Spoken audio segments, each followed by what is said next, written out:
はいどうも、目指せ限界オタクしおりちゃんです。イエーイ。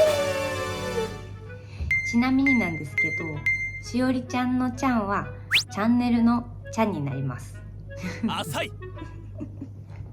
今日はですね、先日私誕生日を迎えたんですけど、その時に家族や友人がお金をみんなで出し合ってくださって、私の大好きなジョジョの1万区フィギュアをコンプリートしていただいたので、今日はそれを全部開けていきたいと思いますそれではどうぞ。さあ行くぞ。いきます。ではまずディオブランド A 賞から開けていきたいと思いますカミカミだ。関係ない。行け。おー、ちょっと待って顔がなんかリオ様、こんなお姿これに。どういうこと？しかもハサミないんだけど。あ、いけた顔を拝みたいと思いますじゃじゃん。ポキッていっちゃう。無理やりいって。お、かっこいい。めっちゃかっこいい。やばいな。筋肉美だよ。本当に。ずっしりとしてる。で、次いきます。はい、では次。数いきます。開けます。いきます。すごい丁寧に包装してある。え、か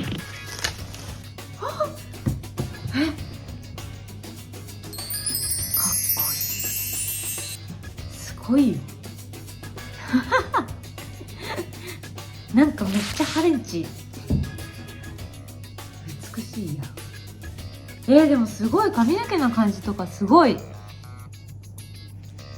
丁寧に作り込まれてる。いやでもこれは見とれちゃいますね。見とれちゃう。もっと冷静になることです。ずっと見てられるよ。でも次行きます。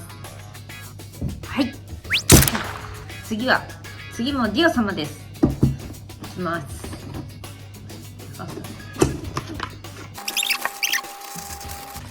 ニョロニョロニョロニョ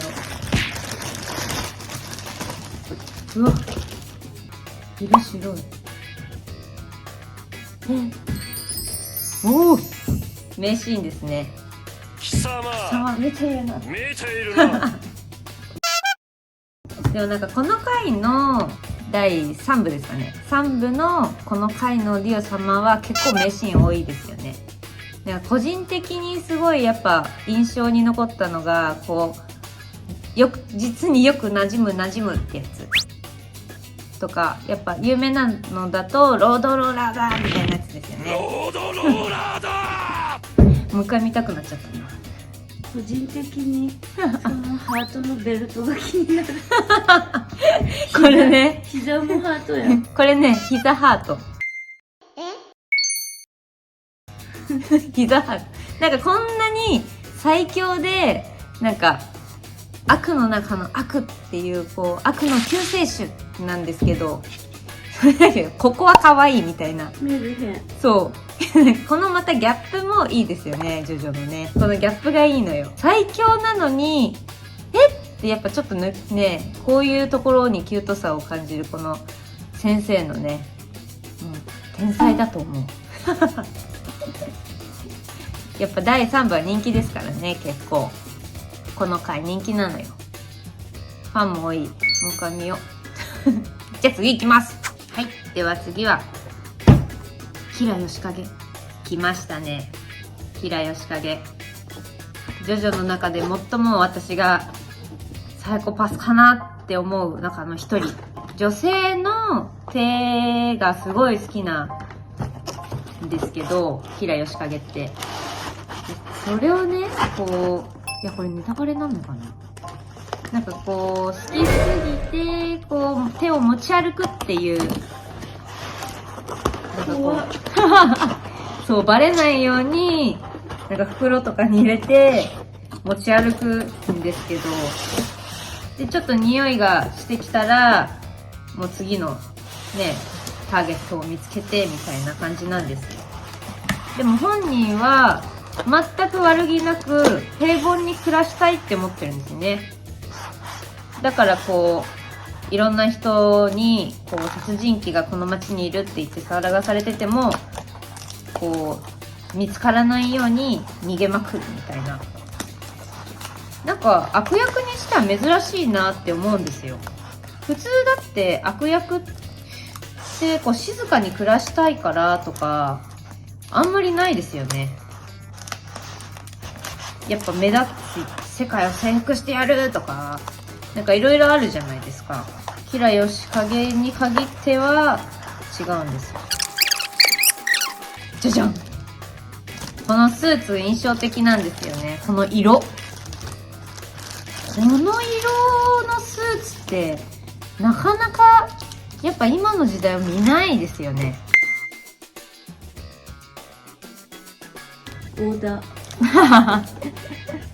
カラースーツ。これ絶対肩パッド入ってるやつだよ。入ってる。肩パッド入ってる。バブリー。でもなんだろう。なんかこう、古臭さを感じさせないかっこよさ。いいな。キラヨシカゲ。このネクタイとかも、たまにこう売られてるんですけど、公式さんとかで。欲しいなって思うんですよ。でも、こう、つけて、こう、外に歩いて、何人の人に気づいてもらえるかっていうのも、いつかちょっと検証でやってみたいです。いや限界だ。はい、次行きます。開封していきます。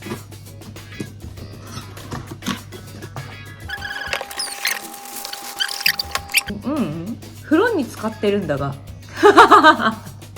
ちょっと待って。袋から開けたら、日本の昔のドラム缶風呂みたいなのに使ってる。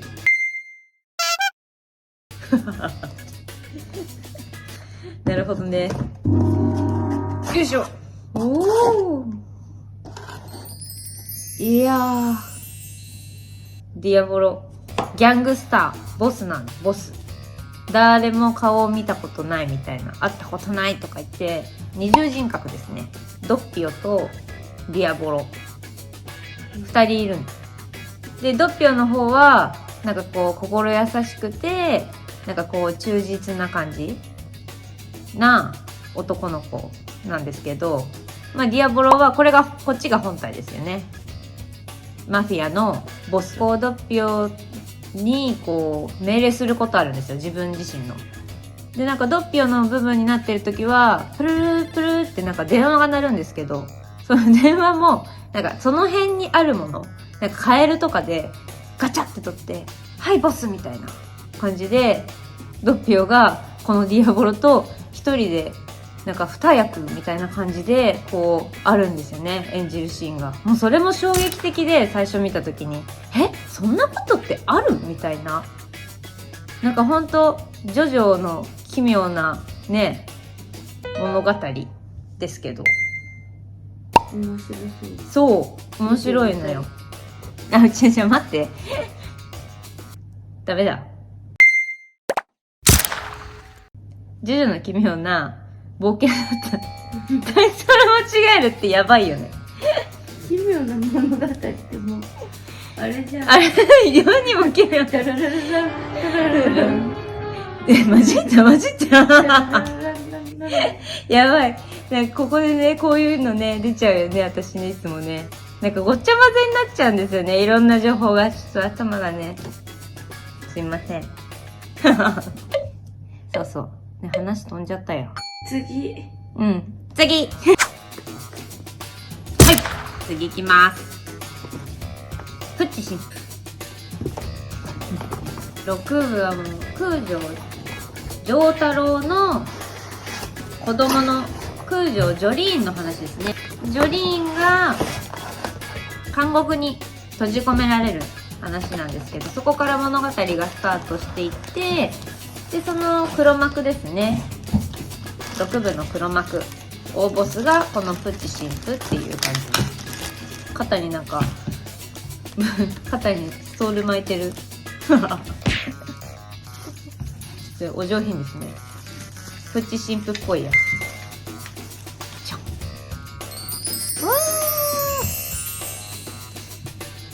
これなんか神父様の格好してるんだけどさ、なんかその神父様の格好って結構ダボっとしてる服が多いじゃん。タイト。なんかね、この服からもこの筋肉美がわかる感じ。なんでやねんって思う。でプッチ神父様のなんか有名なシーンはいっぱいあるんですけど、その中でも私が好きなのがですね、この生まれるということは選ばれるということだっていう言葉。なんかこれがすごい突き刺さるんですよね。なんかやっぱこうまさにこの通りみたいな、生まれるっていうのは選ばれるっていうこと、なんか一人一人がね選ばれてこの世に生まれてきているんだよっていう、なんかこうジーンとしちゃうの。なんか私が言うと軽いけどそしてなんかディオ様となんかこう仲のいい親友友達なんですよ。でとにかくそのディオ様への友情愛がもうすごくて、プチ神父はそれでなんかこうやっぱね、今回あんまり言うとネタバレになっちゃうから6部でこう物語がそれを基準でこう進んでいく感じなんですけど、まあラストはほんと衝撃でしたね。もうなんかこう予想をかなり覆したっていうか、だいたいこう映画とかアニメ見ててもなんかもうこのパターンってこうかなってあるじゃないですか。でもなんか初めて全く予想ができなかったっていうか、もう最終回あたりでそうなんだこういう感じかなって思ったら、いきなりもうトントン拍子にすんごいスピードでパーッと終わっていくの。しかも想像してなかった方に。ほんと衝撃だったな。ぜひみんななんかほんと見てくださいはい次行きます。はい、次がラストになります。ラストなのも寂しいけど、キラヨシカゲですね。